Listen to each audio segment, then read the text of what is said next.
Israeli forces have just announced the discovery of a large, potentially complex Hamas terror cell operating in the West Bank city of Hebron. While this is already a unique case due to the large size of the cell operating in territory operated by the Palestinian Authority, it's unique for another key reason. Hamas apparently recruited Palestinian women from Hebron in order to facilitate terror planning and activities. Hamas and other extremist Islamic-motivated groups have typically prohibited women from any such military operations for a variety of reasons. So this may be the first significant known use of women for Hamas-related operations. The cell was busted in a joint Shin Bet IDF and Israeli police task force some time ago, and criminal indictments for several Hamas operatives have already been submitted to the courts.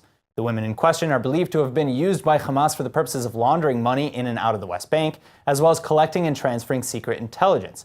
At the head of this women's unit is none other than the wife of a known Palestinian terrorist who murdered 4 Israelis back in 2010 and was killed by security teams shortly thereafter.